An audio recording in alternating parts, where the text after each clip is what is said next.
SI এর জন্য কি বলছে শুনে নাও। ইয়ার কি মারা হচ্ছে? এসআইআর যা কাগজপত্র আছে সেটা নিয়ে যাবে। আশ্চর্য কথা, দাদুর মাটির কবনে বিশাল বড় কাজ করে দিয়েছো তুমি। তুমি বাদ চলে যাবে মাতব্বরি, তোমার কোন রকম মাতব্বরি চলবে না। তাই কোন রকম মাতব্বরি, কোন রকম ফুটানি ফুকো আওয়াজ না দিয়ে সোজা চুপচাপ কাগজ জমা দিবি। কোনো কাহিনী চলবে না। কাগজ জমা দেওয়ার পর তোমার দাদুকে জিজ্ঞাসা করবে, তোমার দাদুর কবরের মাটি নিয়ে গিয়ে কি হবে? তোমার দাদুকে জিজ্ঞাসা করবে, এই দাদু, আমাকে রেখে মরে গেছিস এই ভারতবর্ষের বুকে, যতদিন বেঁচে ছিলি কোন নেতার পিছনে তেল দিয়েছিস যে আমাদের আজকে এই অবস্থা? এই দাদু, মরে গেছো এমন পৃথিবীতে রেখে, এমন দেশে রেখে, এমন জায়গায় রেখে যে আজকে এসআইআর এর নাম করে হয়রানি করছে। এই দাদু, ওঠ কবর থেকে।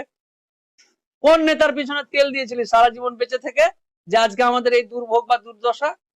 এটা করতে হবে। কবর নিয়ে মাটি নিয়ে চলে গেছে, কেন নিয়ে যাবে মাটি?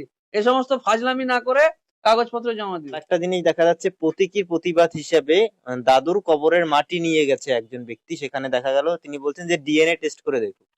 না, এগুলো বাড়াবাড়ি, এগুলোর কোনো দরকার নাই, এগুলোর কোনো প্রয়োজন নাই। মানে একটা টিভিতে মিডিয়াতে খবর করে 3 দিনের কে এসে বললো যে তোর দাদুর মাটির কবর নেই, কি এটা কোন যুক্তিতে নিয়ে গেছে? কে নিয়ে গেছে? এটা কেন নিয়ে যাবে? এটা ইয়ার কি মারা হচ্ছে? এসআইআর যা কাগজপত্র আছে সেটা নিয়ে যাবে। আশ্চর্য কথা, দাদুর মাটির কবরে বিশাল বড় কাজ করে দিয়েছো তুমি।